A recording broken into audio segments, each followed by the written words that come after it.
Hello students, पिछले video में मैंने एरिया रिलेटेड टू सर्किल का ही सम बताया था। तो यहाँ पर कुछ दूसरे तरह का सम लेकर आया हूँ इस बार। तो यहाँ ये मोस्ट डिफ़िकल्ट सम है based on sector of circle का है। हाँ, जो एरिया रिलेटेड टू सर्किल्स का ही एक पार्ट होता है। तो ये सम है कि A B is a chord of a circle with centre O. तो इस सर्किल में ये सेंटर ओ है और यहाँ पर ये कॉर्ड दिखाई दे रहा है, ये ए बी एक कॉर्ड है एंड उसका जो रेडियस है वो 4 सेंटीमीटर है। यानी कि ओ ए 4 सेंटीमीटर है ये रेडियस और ओ बी भी रेडियस है, ये भी 4 सेंटीमीटर ही है। अब यहाँ पूछा जा रहा है कि ए बी का जो लेंथ है वो भी 4 सेंटीमीटर है। यहाँ से यहाँ तक जो ए बी कॉर्ड है ये भी 4 सेंटीमीटर लेंथ है इसका। तो ये पूछा गया है कि एरिया ऑफ द सेक्टर क्या होगा। एरिया ऑफ द सेक्टर यहाँ बन रहा है ओ ए बी, तो इसका एरिया क्या होगा इस सेक्टर का, जो ये कॉर्ड से बना हुआ है एरिया। तो यहाँ इस सवाल को बनाने के लिए ये देखना होगा कि क्या क्या इसमें जो दिया है उसको पहले लिख लेते हैं। कि इसमें पहले वी हैव, ये क्या है यहाँ, तो रेडियस ऑफ द सर्किल है, रेडियस ऑफ द ये सर्किल है। तो रेडियस ऑफ द सर्किल क्या है, जैसे ये ओ ए है और ओ बी भी है, ओ ए और ओ बी ये दोनों रेडियस है, इनका लंबाई है 4 सेंटीमीटर, ये दिया हुआ है। अच्छा, और इसके बाद और क्या है कॉर्ड के विषय में कि ए बी जो है वो कॉर्ड है, A B is the chord of the circle, ये सर्किल का कॉर्ड है and A B equal to है, ए बी इक्वल टू है 4 सेंटीमीटर भी है, ए बी भी 4 सेंटीमीटर ही है। तो इतना दिया हुआ है। तो इस ए बी के ऊपर में एक परपेंडिकुलर ड्रॉ किया गया है जो है ओ एल, ये देख रहे हैं आप लोग इस फिगर में, perpendicular O L A B के ऊपर में ड्रॉ किया हुआ है। जैसे ही परपेंडिकुलर ड्रॉ होता है तो यहाँ एक एंगल बनता है जो 90 डिग्री का होता है, यानी कि ओ एल ए 90 डिग्री होगा और ओ एल बी भी 90 डिग्री का एंगल बनेगा। तो इस तरह से अगर देखा जाए तो ओ ए एल या ओ एल ए जो ट्रायंगल बनता है वो राइट एंगल ट्रायंगल है इधर में, और इस साइड में भी ओ एल बी जो ट्रायंगल बनता है ये भी राइट एंगल ट्रायंगल है। तो इस तरह से यहाँ हम लिखेंगे कि O L is the perpendicular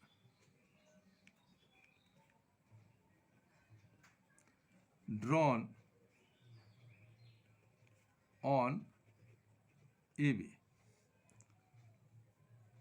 और इन दिस वे इसलिए AB जो है AB is equally divided into AL and BL। AL में और BL में इक्वली ये AB जो है ना डिवाइडेड हो जाता है। तो इसलिए AB इक्वल टू होगा AL plus BL and AL equal to ये BL भी है। एज AB इक्वल टू है 4 centimetre, therefore AL equal to BL equal to होगा 4/2 यानी कि 2 सेंटीमीटर होगा। माने AL जो है वो 2 सेंटीमीटर होगा और BL भी ये 2 सेंटीमीटर ये होगा। अब सवाल यहाँ से शुरू होगा, इसमें लेट करना होगा ये एंगल को। यहाँ देखिए एंगल जो बन रहा है यहाँ पर राइट एंगल ट्रायंगल में, तो यहाँ तो 90 डिग्री है और इस एंगल को लेट करते हैं, नहीं तो इसको हम लोग लेट करते हैं, मानते हैं। तो इस एंगल को मानेंगे कि ये थीटा है और ये एंगल ओ एल ए में और ट्रायंगल ओ एल ए में और ट्रायंगल ओ एल बी में भी ये एंगल थीटा है। दो एंगल ये थीटा, इधर के ट्रायंगल में इधर के ट्रायंगल में। तो ये जो टोटल ये बड़ा जो एंगल बनता है AOB, ये 2 थीटा के बराबर हो जाता है। तो यहाँ इसीलिए लेट करेंगे कि let angle AOB equal to 2 theta. इधर भी थीटा है और इस ट्रायंगल में भी थीटा है। Therefore angle AOL equal to angle BOL equal to theta.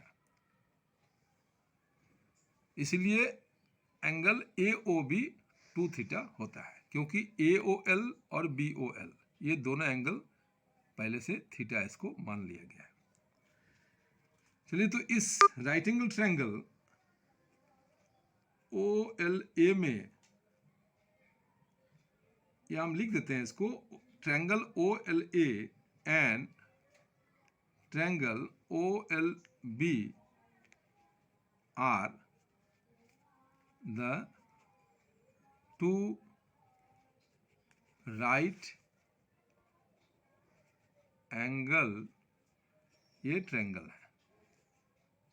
ठीक है, तो पहले हम लोग ट्रायंगल OLA में देखते हैं इसमें क्या मिलता है।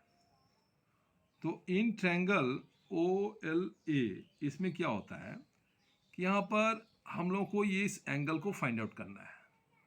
तो इस ट्रायंगल में ये 90 डिग्री है, यहाँ पर जो परपेंडिकुलर ड्रॉ हुआ है।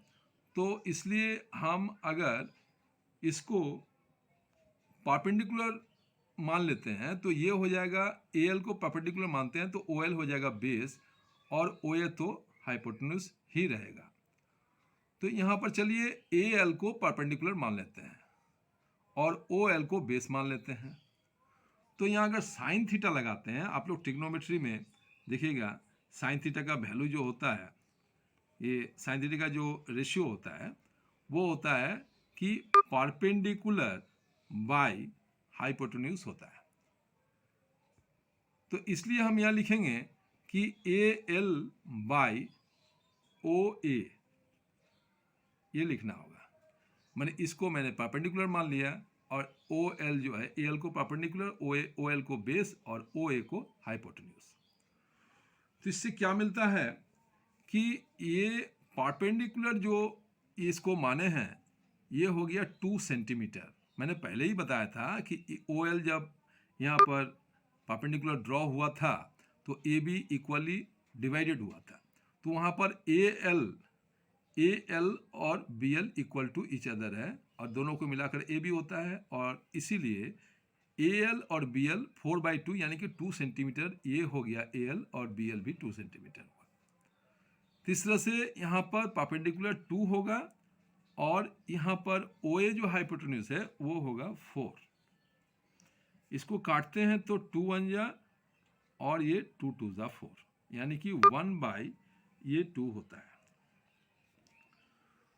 तो साइन थीटा इक्वल टू अगर 1/2 होगा तो देयरफॉर थीटा इक्वल टू होता है, जो ट्रिग्नोमेट्री का जो टेबल है उसके हिसाब से ये साइन थीटा में जब 30 डिग्री होता है तो उसका वैल्यू होता है 1/2, इसलिए थीटा इक्वल टू यहाँ 30 डिग्री होगा।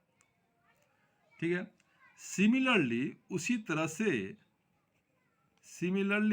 तरह से हम इस बगल वाले जो ट्रायंगल है OLB, इन ट्रायंगल OLB में भी वही काम करेंगे जिस तरह से एंगल OLA में किए हैं ट्रायंगल में। तो यहाँ पर भी थीटा इक्वल टू 30 डिग्री ही मिलेगा। तो इधर का थीटा भी 30 डिग्री हो गया और ये वाला थीटा भी 30 डिग्री हो गया। अगर 2 थीटा का वैल्यू यानी कि एंगल AOB ये 2 थीटा है तो इसका वैल्यू क्या होगा कि 30 डिग्री प्लस 30 डिग्री यानी कि ये 60 डिग्री होगा। ठीक है ना। तो यहाँ इंटू 2 करने से भी होता है, मैं 2 को दिखा दिया हूँ, थीटा प्लस थीटा ये कर देता हूँ। ठीक है, 2 थीटा इक्वल टू ये 2 थीटा का मतलब हुआ ये theta plus theta, 30 degree plus 30 degree. ठीक है, तो इस तरह से ये 60 डिग्री हुआ अब जैसे ही ए ओ बी 60 डिग्री मालूम हो गया तो यहाँ से हम सेक्टर का एरिया निकालना अब इजी हो गया। Therefore area of the sector क्या होगा, एरिया ऑफ द सेक्टर, ये फार्मूला से निकलेगा, सेक्टर ए ओ बी जो सेक्टर ये बन रहा है ए ओ बी, इस सेक्टर का एरिया होगा कि theta by 360 into pi R square.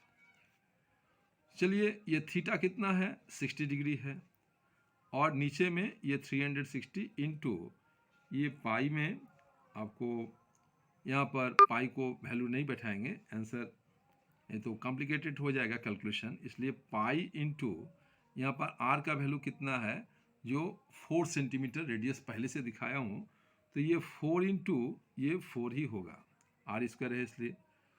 तो इसको काटने से यहाँ पर ये जीरो तो कट जाता है, और 6 1 जा 6, 6 6 जा 36, और इसको हम लोग 2 से काटते हैं तो 2 3 जा 6 होता है, और 2 2 जा 4 होता है।